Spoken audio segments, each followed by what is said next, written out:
श्री हनुमते नमः। आप सभी का हमारे YouTube चैनल पर हार्दिक स्वागत है। आज मंगलवार के दिन आइए सुने हनुमान जी की पौराणिक कथाएं। तो प्रेम से बोलें हनुमान जी महाराज की जय हो। कथा के अनुसार एक समय की बात है, एक नगर में एक वृद्धा रहती थी। उसका एक ही पुत्र था। वृद्धा की हनुमान जी पर गहरी आस्था थी। वह प्रत्येक मंगलवार को नियम पूर्वक व्रत रखकर हनुमान जी की आराधना करती थी। एक बार हनुमान जी ने अपनी भक्तिनी उस वृद्ध महिला की श्रद्धा का परीक्षण करने का विचार किया। हनुमान जी साधु का वेश धारण कर वृद्धा के घर गए और पुकारने लगे, है कोई हनुमान भक्त जो हमारी इच्छा पूर्ण करे? आवाज उस वृद्धा के कान में पड़ी। पुकार सुन वृद्धा जल्दी से बाहर आई और साधु को प्रणाम कर बोली, आज्ञा महाराज। हनुमान वेशधारी साधु बोले, मैं भूखा हूँ, भोजन करूँगा, तुम थोड़ी सी जमीन लीप दो। वृद्धा दुविधा में पड़ गई। अंततः हाथ जोड़कर बोली, महाराज, लीपने और मिट्टी खोदने के अतिरिक्त आप कोई दूसरी आज्ञा दें, मैं अवश्य पूर्ण करूँगी। साधु ने 3 बार प्रतिज्ञा कराने के पश्चात कहा, तू अपने बेटे को बुला, मैं उसकी पीठ पर आग जलाकर भोजन बनाऊंगा। ये सुनकर वृद्धा घबरा गई, परंतु वह प्रतिज्ञाबद्ध थी। उसने अपने पुत्र को बुलाकर साधु को सौंप दिया। साधु वेशधारी हनुमान जी ने वृद्धा के हाथों से ही उसके पुत्र को पेट के बल लिटवाया और उसकी पीठ पर आग जलवाई। आग जलाकर दुखी मन से वृद्धा अपने घर में चली गई। इधर भोजन बनाकर साधु ने वृद्धा को बुलाकर कहा, उनका भोजन बन गया है, तुम अपने पुत्र को पुकारो ताकि वह भी आकर भोग लगा ले।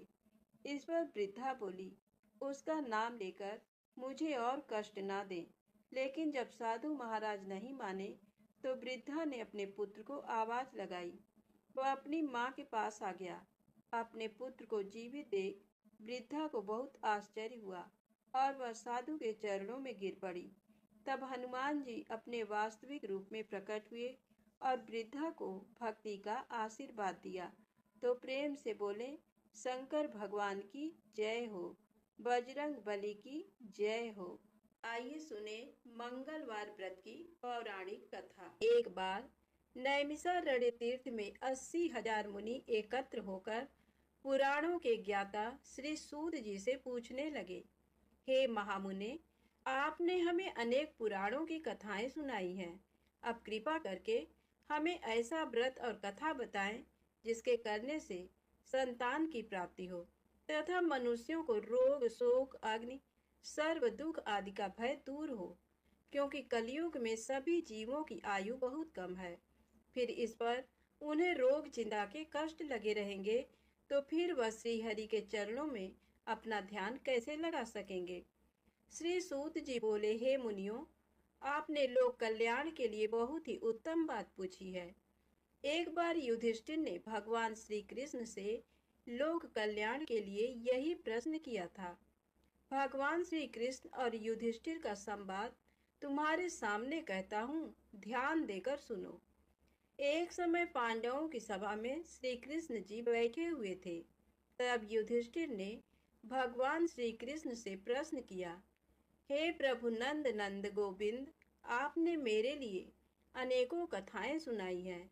आज आप कृपा करके ऐसा व्रत या कथा सुनाएं जिसके करने से मनुष्य को रोग चिंता का भय समाप्त हो और उसको पुत्र की प्राप्ति हो। हे प्रभु, बिना पुत्र के जीवन व्यर्थ है। पुत्र के बिना मनुष्य नरकगामी होता है। पुत्र के बिना मनुष्य पितृ ऋण से छुटकारा नहीं पा सकता और न ही उसका पुन्नग नामक नरक से उद्धार हो सकता है। अतः पुत्रदायक व्रत बतलाएं। श्री कृष्ण भगवान बोले, हे राजन, मैं एक प्राचीन इतिहास सुनाता हूँ, आप उसे ध्यान पूर्वक सुनो। कुंडलपुर नामक एक नगर था। उसमें नंदा नामक एक ब्राह्मण रहता था। भगवान की कृपा से उसके पास सब कुछ था, फिर भी वह दुखी था। इसका कारण ये था कि ब्राह्मण की स्त्री सुनंदा के कोई संतान न थी। सुनंदा पतिव्रता थी, भक्तिपूर्वक श्री हनुमान जी की आराधना करती थी। मंगलवार के दिन व्रत करके अंत में भोजन बनाकर हनुमान जी का भोग लगाने के बाद स्वयं भोजन करती थी। एक बार मंगलवार के दिन ब्राह्मणी गृह कार्य की अधिकता के कारण हनुमान जी को भोग न लगा सकी, तो इस पर उसे बहुत दुख हुआ। उसने कुछ भी नहीं खाया और अपने मन में प्रण किया कि अब तो अगले मंगलवार को ही हनुमान जी का भोग लगाकर अन्न जल ग्रहण करेगी। ब्राह्मणी सुनंदा प्रतिदिन भोजन बनाती, श्रद्धा पूर्वक पति को खिलाती, परंतु स्वयं भोजन नहीं करती और मन ही मन श्री हनुमान जी की आराधना करती थी। इसी प्रकार 6 दिन गुजर गए और ब्राह्मणी सुनंदा अपने निश्चय के अनुसार भूखी प्यासी निराहार रही और अगले मंगलवार को ब्राह्मणी सुनंदा प्रातः काल ही बेहोश होकर गिर पड़ी। ब्राह्मणी सुनंदा की इस असीम भक्ति के प्रभाव से श्री हनुमान जी बहुत प्रसन्न हुए और प्रकट होकर बोले, सुनंदा, मैं तेरी भक्ति से बहुत प्रसन्न हूँ, तू उठ और वर मांग। सुनंदा अपने आराध्य देव श्री हनुमान जी को देखकर आनंद की अधिकता से विह्वल हो श्री हनुमान जी के चरणों में गिरकर बोली, हे प्रभु, मेरी कोई संतान नहीं है, कृपा करके मुझे संतान प्राप्ति का आशीर्वाद दें, आपकी अति कृपा होगी। श्री महावीर जी बोले, तेरी इच्छा पूर्ण होगी, तेरे एक कन्या पैदा होगी, उसके अष्टांग प्रतिदिन सोना दिया करेंगे। इस प्रकार कहकर श्री महावीर जी अंतर्ध्यान हो गए। ब्राह्मणी सुनंदा बहुत हर्षित हुई और सभी समाचार अपने पति से कहा। ब्राह्मण देव कन्या का वरदान सुनकर कुछ दुखी हुए, परंतु सोना मिलने की बात सुनी तो बहुत प्रसन्न हुए। विचार किया कि ऐसी कन्या के साथ मेरी निर्धनता भी समाप्त हो जाएगी। श्री हनुमान जी की कृपा से वह ब्राह्मणी गर्भवती हुई और 10वें महीने में उसे बहुत ही सुंदर पुत्री प्राप्त हुई। ये बच्ची अपने पिता के घर में ठीक उसी तरह से बढ़ने लगी जिस प्रकार शुक्ल पक्ष का चंद्रमा बढ़ रहा है। 10वें दिन ब्राह्मण ने उस बालिका का नामकरण संस्कार कराया। उसके कुल पुरोहित ने उस बालिका का नाम रत्नावली रखा, क्योंकि ये कन्या सोना प्रदान किया करती थी। इस कन्या ने पूर्व जन्म में बड़े ही विधान से मंगल देव का व्रत किया था। रत्नावली का अष्टांग बहुत सा सोना देता था। उस सोने से नंदा ब्राह्मण बहुत ही धनवान हो गया। अब ब्राह्मणी भी बहुत अभिमान करने लगी थी। समय बीतता रहा। अब रत्नावली 10 वर्ष की हो चुकी थी। एक दिन जब नंदा ब्राह्मण प्रसन्न चित्त था, तब सुनंदा ने अपने पति से कहा, मेरी पुत्री रत्नावली विवाह के योग्य हो गई है, अतः आप कोई सुंदर तथा योग्य वर देखकर इसका विवाह कर दें। ये सुन ब्राह्मण बोला, अभी तो रत्नावली बहुत छोटी है। तब ब्राह्मणी बोली, शास्त्रों की आज्ञा है कि कन्या 8वें वर्ष में गौरी, 9 वर्ष में रोहिणी, 10वें वर्ष में कन्या, इसके पश्चात रसवला हो जाती हैं। गौरी के दान से पाताल लोक की प्राप्ति होती है, रोहिणी के दान से वैकुंठ लोक की प्राप्ति होती है, कन्या के दान से इंद्रलोक में सुखों की प्राप्ति होती है। अगर हे पतिदेव रजस्वला का दान किया जाता है तो घोर नरक की प्राप्ति होती है। इस पर ब्राह्मण बोला, अभी तो रत्नावली मात्र 10 ही वर्ष की है और मैंने तो 16-16 साल की कन्याओं के विवाह कराए हैं, अभी जल्दी क्या है। तब ब्राह्मणी सुनंदा बोली, आपको तो लोभ अधिक हो गया। शास्त्रों में कहा गया है कि माता पिता और बड़ा भाई रजस्वला कन्या को देखते हैं तो वह अवश्य ही नरकगामी होते हैं। तब ब्राह्मण बोला, अच्छी बात है, कल मैं अवश्य ही योग्य वर की तलाश में अपना दूत भेजूंगा। दूसरे दिन ब्राह्मण ने अपने दूत को बुलाया और आज्ञा दी कि जैसी सुंदर मेरी कन्या है वैसा ही सुंदर वर उसके लिए तलाश करो। दूत अपने स्वामी की आज्ञा पाकर निकल पड़ा। पंपई नगर में उसने एक सुंदर लड़के को देखा।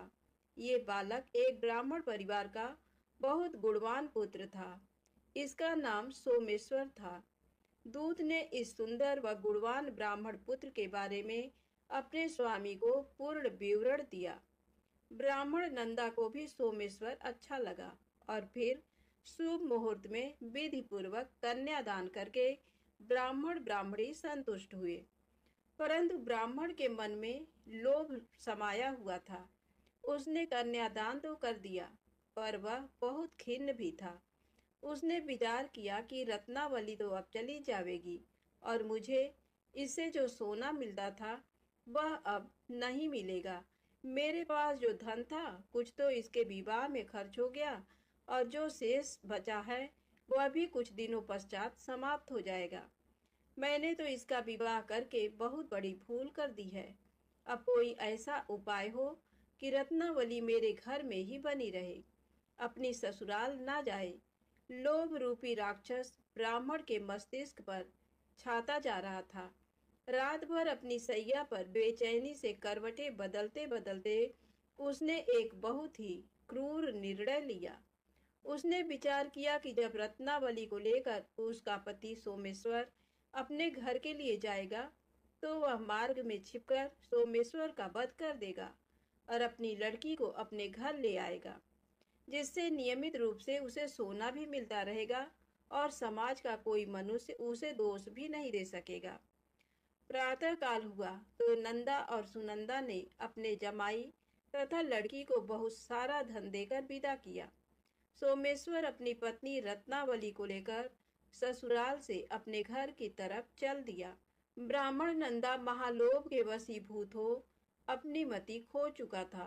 पाप पुण्य को उसे विचार ही न रहा। अपने भयानक व क्रूर निर्णय को कार्य रूप देने के लिए उसने अपने दूत को मार्ग में अपने जमाई का वध करने के लिए भेज दिया था, ताकि रत्नावली से प्राप्त होने वाला सोना उसे हमेशा मिलता रहे और वो कभी निर्धन ना हो। ब्राह्मण के दूत ने अपने स्वामी की आज्ञा का पालन करते हुए उसके जमाई सोमेश्वर का मार्ग में ही वध कर दिया। समाचार पाकर ब्राह्मण नंदा मार्ग में पहुंचा और रुदन करती अपनी पुत्री रत्नावली से बोला, हे पुत्री, मार्ग में लुटेरों ने तेरे पति का वध कर दिया है। भगवान की इच्छा के आगे किसी का कोई बस नहीं चलता है। अब तू घर चल, वहां पर ही रहकर शेष जीवन व्यतीत करना। जो भाग्य में लिखा है वही होगा। अपने पति की अकाल मृत्यु से रत्नावली बहुत दुखी हुई। करुण क्रंदन व रुदन करते हुए अपने पिता से बोली, हे पिताजी, इस संसार में जिस स्त्री का पति नहीं है उसका जीना व्यर्थ है। मैं अपने पति के साथ ही अपने शरीर को जला दूंगी और सती होकर अपने इस जन्म को, माता पिता के नाम को तथा सास ससुर के यश को सार्थक करूंगी। ब्राह्मण नंदा अपनी पुत्री रत्नावली के वचनों को सुनकर बहुत दुखी हुआ। विचार करने लगा, मैंने व्यर्थ ही जमाई वध का पाप अपने सिर लिया। रत्नावली तो उसके पीछे अपने प्राण तक देने को तैयार है। मेरा तो दोनों तरफ से मरण हो गया। धन तो अब मिलेगा नहीं। जमाई वध के पाप के फलस्वरूप यम यातना भी भुगतनी पड़ेगी।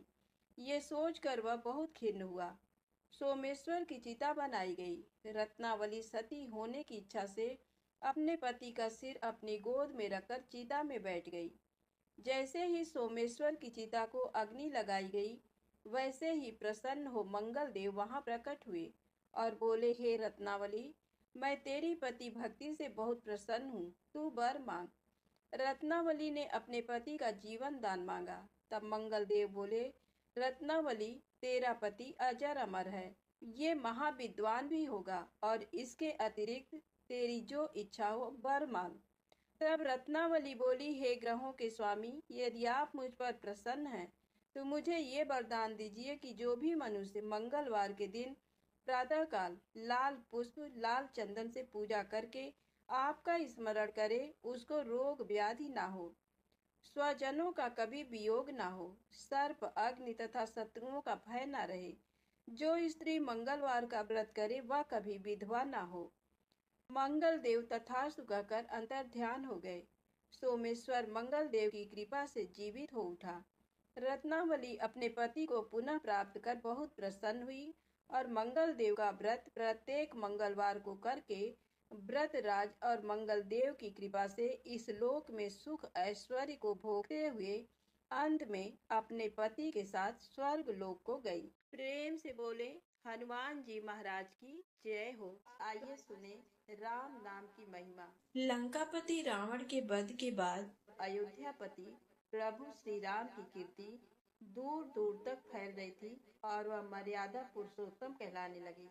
तब एक दिन महादेव शिव की इच्छा भी मर्यादा पुरुषोत्तम श्री राम से मिलने की हुई। पार्वती जी को संग लेकर महादेव कैलाश पर्वत से उतरकर अयोध्या नगरी के रास्ते पर चल पड़े। भगवान शिव और माँ पार्वती को अयोध्या आया देखकर राम जी बहुत खुश हुए।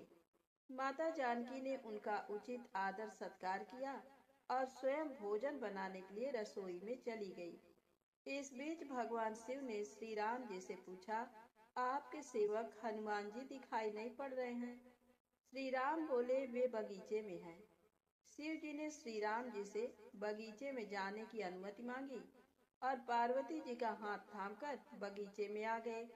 बगीचे की खूबसूरती देखकर उनका मन मोहित हो गया।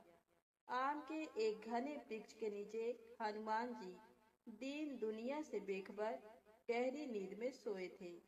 एक लय में खर्राटों से राम नाम की ध्वनि उठ रही थी। चकित होकर शिवजी और माता पार्वती एक दूसरे की ओर देखने लगे।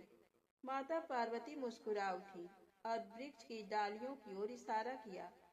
राम नाम सुनकर पेड़ की डालियां भी झूमने लगी थीं और इनके बीच से भी राम नाम उच्चारित हो रहा था। शिव जी इस राम नाम की धुन में मस्त मगन होकर खुद भी राम राम कहकर नाचने लगे। माता पार्वती जी ने भी अपने पति का अनुसरण किया और अपने कोमल पैर थिरकाने लगी। शिव जी और माता पार्वती जी के नृत्य में ऐसी झनकार उठी कि स्वर्ग लोक के देवतागण भी आकर्षित होकर बगीचे में आ गए और राम नाम की धुन में सभी मस्त हो गए। माता जानकी भोजन तैयार करके प्रतीक्षारत थी, परंतु संध्या घिरने तक भी अतिथि नहीं पधारे। तब अपने देवर लक्ष्मण जी को बगीचे में भेजा। लक्ष्मण जी तो स्वयं को श्री राम का सेवक ही मानते थे, अतः बगीचे में आकर जब उन्होंने धरती पर स्वर्ग का नजारा देखा तो खुद भी राम नाम की धुन में झूम उठे। महल में माता जानकी परेशान हो रही थी कि अभी तक भोजन ग्रहण करने कोई भी क्यों नहीं आया।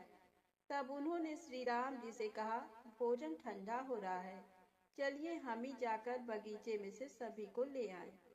जब राम जी बगीचे में गए तो वहाँ राम नाम की धूम मची हुई थी। हनुमान जी गहरी नींद में सोए हुए थे और उनके खर्राटों से अभी तक राम नाम निकल रहा था। श्री राम भाव विह्वल हो उठे। राम जी ने हनुमान जी को नींद से जगाया और प्रेम से उनकी तरफ निहारने लगे। हनुमान जी प्रभु को आया देख शीघ्रता से उठ खड़े हुए। नृत्य की समा भंग हो गई। शिव जी खुले कंठ से हनुमान जी की राम भक्ति की सराहना करने लगे। हनुमान जी सकुचाए लेकिन मन ही मन खुश हो रहे थे। श्री सिया राम ने भोजन करने का आग्रह भगवान शिव जी से किया। सभी लोग महल में भोजन करने के लिए चल पड़े। माता जानकी भोजन परोसने लगी। हनुमान जी को भी श्री राम जी ने पंक्ति में बैठने का आदेश दिया। हनुमान जी बैठ तो गए, परंतु आदत ऐसी थी कि राम जी के भोजन करने के उपरांत ही सभी लोग भोजन करते थे। आज श्री राम के आदेश से पहले भोजन करना पड़ रहा था। माता जानकी हनुमान जी को भोजन परोसती जा रही थी, पर हनुमान जी का पेट ही नहीं भर रहा था। सीता जी कुछ समय तक तो उन्हें भोजन परोसती रहीं, फिर समझ गईं इस तरह तो हनुमान जी का पेट नहीं भरेगा। उन्होंने तुलसी के एक पत्ते पर राम नाम लिखा और भोजन के साथ हनुमान जी को परोस दिया। तुलसी पत्र खाते ही हनुमान जी को संतुष्टि मिली और वह भोजन खाकर उठ खड़े हुए। भगवान शिव शंकर ने प्रसन्न होकर हनुमान जी को आशीर्वाद दिया कि आपकी राम भक्ति युगों युगों तक याद की जाएगी और आप संकट मोचन कहलाएंगे। तो प्रेम से बोलें शंकर जी भगवान की जय हो। संकट मोचन हनुमान जी की जय हो। अब आइए सुने राम नाम महिमा की दूसरी कहानी।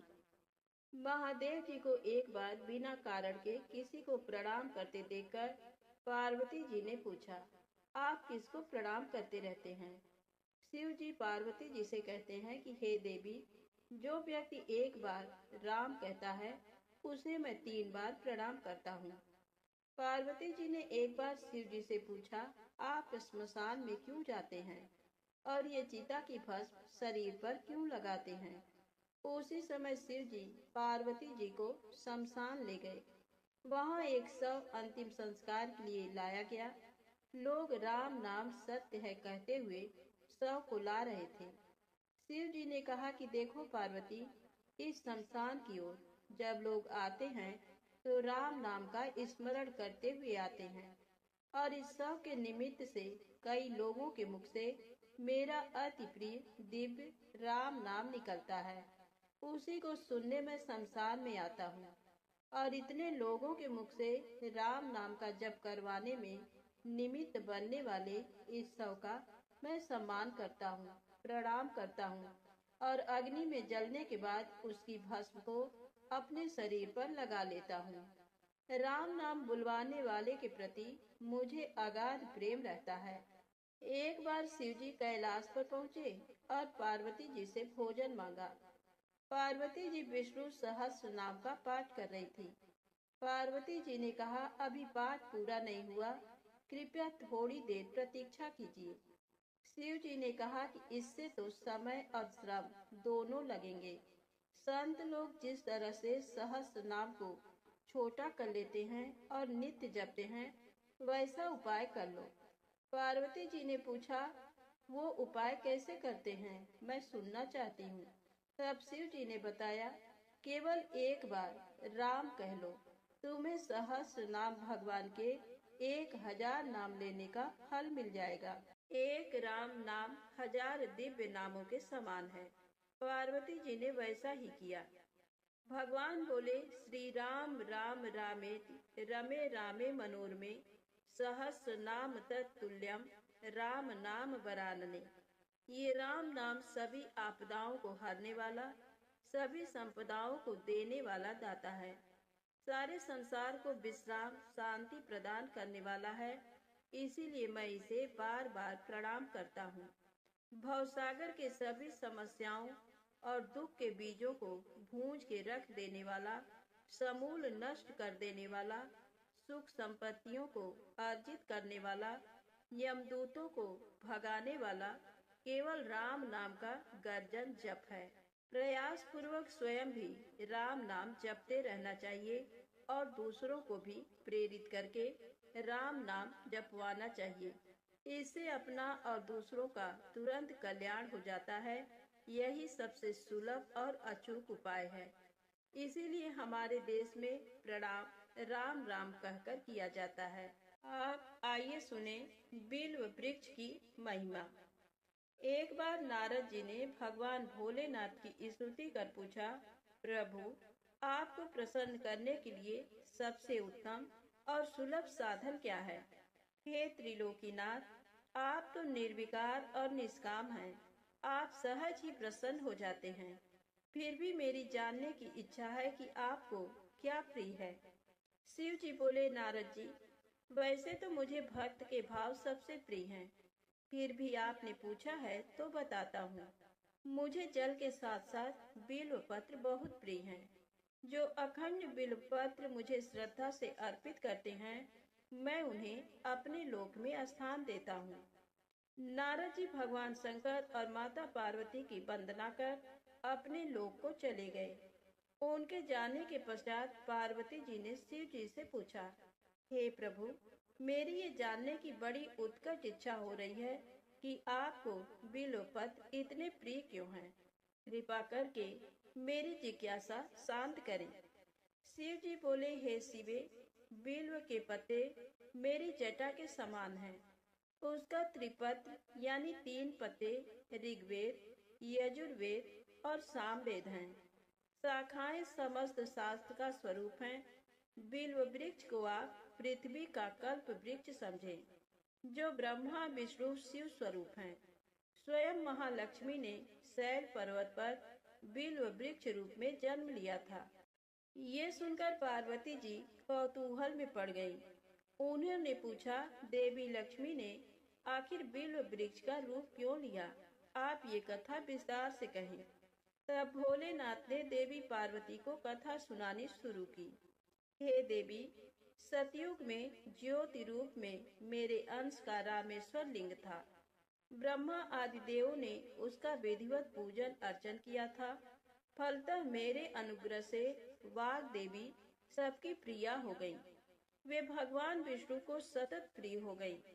मेरे प्रभाव से भगवान केशव के मन में वाग देवी के लिए जितनी प्रीति हुई, वह स्वयं लक्ष्मी को नहीं भाई। अतः लक्ष्मी देवी चिंतित और रुष्ट होकर परम उत्तम श्रीशैल पर्वत पर चली गई। वहां उन्होंने मेरे विग्रह की उग्र तपस्या प्रारंभ कर दी। हे परमेश्वरी, कुछ समय बाद महालक्ष्मी जी ने मेरे विग्रह से थोड़ा ऊर्ध्व में एक वृक्ष का रूप धारण कर लिया और अपने पत्र पुष्प द्वारा निरंतर मेरा पूजन करने लगी। इस तरह उन्होंने कोटि वर्ष तक आराधना की। अंततः उन्हें मेरा अनुग्रह प्राप्त हुआ। महालक्ष्मी ने मांगा कि श्री हरि के हृदय में मेरे प्रभाव से वाग्देवी के लिए जो स्नेह हुआ है वह समाप्त हो जाए। शिव जी बोले, मैंने महालक्ष्मी को समझाया कि श्री हरि के हृदय में आपके अतिरिक्त किसी और के लिए कोई प्रेम नहीं है। वाग्देवी के प्रति तो उनकी श्रद्धा है। ये सुनकर श्री लक्ष्मी जी प्रसन्न हो गईं और पुनः श्री विष्णु के हृदय में स्थित होकर निरंतर उनके साथ विहार करने लगी। हे पार्वती, महालक्ष्मी के हृदय का एक बड़ा विकार इस प्रकार दूर हुआ था। इस कारण हरिप्रिया उसी वृक्ष रूप में सर्वदा अतिशय भक्ति से भरकर यत्न पूर्वक मेरी पूजा करने लगी। बिल्व इस कारण मुझे बहुत प्रिय है और मैं बिल्व वृक्ष का आश्रय लेकर रहता हूँ। बिल्व वृक्ष को सदा सर्व तीर्थमय एवं सर्व देवमय मानना चाहिए, इसमें तनिक भी संदेह नहीं है। बिल्व पत्र, बिल्व फूल, बिल्व वृक्ष अथवा बिल्व काष्ठ के चंदन से जो मेरा पूजन करता है वह भक्त मेरा प्रिय है। बिल्व वृक्ष को शिव के समान ही समझो, वह मेरा शरीर है। जो बिल्व पर चंदन से मेरा नाम अंकित करके मुझे अर्पण करता है, मैं उसे सभी पापों से मुक्त करके अपने लोक में स्थान देता हूँ। उस व्यक्ति को स्वयं लक्ष्मी जी भी नमस्कार करती हैं। जो बिल्व मूल में प्राण छोड़ता है उसको रुद्र देह प्राप्त होता है। तो प्रेम से बोले, विष्णु भगवान माता लक्ष्मी की जय हो। शंकर भगवान माँ गौरी माता की जय हो। अब आइए सुने मंगलवार को सुनी जाने वाली मंगला गौरी माता की पौराणिक कथा। कुरु देश में श्रुतकीर्ति नामक एक विद्वान, कीर्तिशाली, शत्रुओं का नाश करने वाला, 64 कलाओं का ज्ञाता तथा धनुर्विद्या में कुशल राजा हुआ था। पुत्र के अतिरिक्त अन्य सभी शुभ चीजें उस राजा के पास थी। अतः वह राजा संतान के विषय में अत्यंत चिंतित हुआ और जब ध्यान पूर्वक देवी की आराधना करने लगा, तब उसकी कठोर तपस्या से देवी प्रसन्न हो गईं और उससे ये वचन बोली, हे सुब्रत, वर मांगो। श्रुतकीर्ति बोला, हे देवी, यदि आप मुझ पर प्रसन्न हैं तो मुझे सुंदर पुत्र दीजिए। हे देवी, आपकी कृपा से अन्य किसी भी वस्तु का अभाव नहीं है। उसका ये वचन सुनकर पवित्र मुस्कान वाली देवी ने कहा, हे राजन, तुमने अत्यंत दुर्लभ वर मांगा है, फिर भी कृपावश मैं तुम्हें अवश्य दूंगी। किंतु हे राजेंद्र, सुनिए, यदि परम गुणी पुत्र चाहते हो तो वह केवल 16 वर्ष तक जीवित रहेगा, और यदि रूप तथा विद्या से विहीन पुत्र चाहते हो तो दीर्घजीवी होगा। देवी का ये वचन सुनकर राजा चिंतित हो उठा और पुनः अपनी पत्नी से परामर्श करके उसने गुणवान तथा सभी शुभ लक्षणों से संपन्न 16 वर्ष की आयु वाला पुत्र मांगा। तब देवी ने भक्ति संपन्न राजा से कहा, हे नृपनंदन, मेरे मंदिर के द्वार पर आम का वृक्ष है, उसका एक फल लाकर मेरी आज्ञा से अपनी भार्या को उसे भक्षण करने हेतु प्रदान करो, जिससे वह शीघ्र ही गर्भ धारण करेगी, इसमें संदेह नहीं है। प्रसन्न होकर राजा ने वैसा ही किया और उसकी पत्नी ने गर्भ धारण कर लिया। 10वें महीने में उसने देव तुल्य सुंदर पुत्र को जन्म दिया। तब हर्ष तथा शोक से युक्त राजा ने बालक का जात कर्म आदि संस्कार किया और शिव का स्मरण करते हुए उसका नाम चिरायु रखा। इसके बाद पुत्र के 16 वर्ष के होने पर पत्नी सहित राजा चिंता में पड़ गए और वे विचार करने लगे कि ये पुत्र बड़े कष्ट से प्राप्त हुआ है और मैं इसकी दुखद मृत्यु अपने ही सामने कैसे देख सकूंगा। ऐसा विचार करके राजा ने पुत्र को उसके मामा के साथ काशी भेज दिया। प्रस्थान के समय राजा की पत्नी ने अपने भाई से कहा कि कार्पटिक का वेश धारण करके आप मेरे पुत्र को काशी ले जाइए। मैंने भगवान मृत्युंजय से पूर्व में पुत्र के लिए प्रार्थना की थी और कहा था कि हे विश्वेश, आप जगतपति की यात्रा के लिए मैं उस पुत्र को अवश्य भेजूंगी। अतः आप मेरे पुत्र को आज ही ले जाइए और सावधानी पूर्वक इसकी रक्षा कीजिएगा। अपनी बहन की ये बात सुनकर भांजे के साथ वो चल पड़ा। कई दिनों तक चलते चलते वह आनंद नामक नगर में पहुंचा। वहां सभी प्रकार की समृद्धियों से संपन्न वीरसेन नाम वाला राजा रहता था। उस राजा की एक सर्वलक्षण संपन्न युवावस्था प्राप्त मनोहर तथा रूप लावण्यमयी मंगला गौरी नामक कन्या थी। सभी उपमानों को तुच्छ करके सौंदर्य अभिवृद्धि को प्राप्त वह कन्या किसी समय सखियों के साथ नगर के उपवन में क्रीड़ा करने के लिए गई हुई थी। उसी समय वह चिरायु तथा उसका मामा वे दोनों भी वहां पहुंच गए और उन कन्याओं को देखने की लालसा से वहीं विश्राम करने लगे। इसी बीच विनोद पूर्वक क्रीड़ा करती हुई उन कन्याओं में से किसी एक ने कुपित होकर राजकुमारी को राणा ये कुवचन कह दिया। तब उस अशुभ वचन को सुनकर राजकुमारी ने कहा, तुम अनुचित बात क्यों बोल रही हो? मेरे कुल में तो इस प्रकार की कोई नहीं है। मंगला गौरी की कृपा से तथा उनके व्रत के प्रभाव से विवाह के समय जिसके सर पर मेरे हाथ से अक्षत पड़ेंगे, हे सखी, वह यदि अल्प आयु वाला होगा तो भी चिरंजीवी हो जाएगा। इसके बाद वह सभी कन्याएं अपने अपने घर चली गईं। उसी दिन राजकुमारी का विवाह था। बाहलीक देश के दृढ़धर्मा नामक राजा के सुकेतु नाम वाले पुत्र के साथ उसका विवाह निश्चित किया गया था। वह सुकेतु विद्याहीन, कुरूप तथा बहरा था।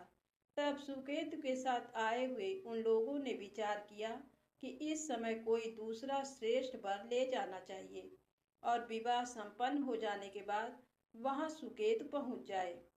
उन लोगों ने चिरायु के मामा के पास जाकर याचना की कि आप इस बालक को हमें दे दीजिए, जिससे हमारा कार्य सिद्ध हो जाए। इस पृथ्वी पर परोपकार के समान दूसरा कोई धर्म नहीं है। उनकी बात सुनकर चिरायु का मामा मन ही मन बहुत प्रसन्न हुआ, क्योंकि इसने उपवन में पहले ही कन्या मंगला गौरी की बात सुन ली थी। फिर भी उसने एक बार कहा कि आप लोग इसे किस लिए मांग रहे हैं? कार्य की सिद्धि हेतु वस्त्र, अलंकार आदि मांगे जाते हैं, वर तो कहीं भी नहीं मांगा जाता। तथापि आप लोगों का सम्मान रखने के लिए मैं इसे दे रहा हूँ। इसके बाद चिरायु को वहां ले जाकर उन लोगों ने विवाह संपन्न कराया। सप्तपदी आदि के हो जाने पर रात्रि में शिव पार्वती की प्रतिमा के समक्ष उस चिरायु ने हर्ष युक्त होकर मंगला गौरी के साथ शयन किया। उसी दिन चिरायु के 16 वर्ष पूर्ण हो चुके थे और अर्धरात्रि में साक्षात्कार सर्प रूप में वहां आ गया। इसी बीच संयोगवश राजकुमारी जाग गई। उसने उस महासर्प को वहां देखा और वह भय से व्याकुल होकर कांपने लगी। तभी उस कन्या ने धैर्य धारण 16 उपचारों से सर्प की पूजा की और पीने के लिए उसे दूध दिया। उसने दीनता भरी वाणी में उस सर्प की प्रार्थना तथा स्तुति की। मंगला गौरी प्रार्थना करने लगी कि मैं उत्तम व्रत को करूंगी जिससे मेरे पति जीवित रहें। ये जिस तरह से चिरकाल तक जीवित रहें, आप वैसा कीजिए। इतने में सर्प वहां स्थित एक कमंडल में प्रवेश कर गया और उस मंगला गौरी ने अपनी कंचुकी से उस कमंडल का मुंह बांध दिया। इसी बीच उसका पति अंगड़ाई लेकर जाग गया और अपनी पत्नी से बोला, हे प्रिय, मुझे भूख लगी है।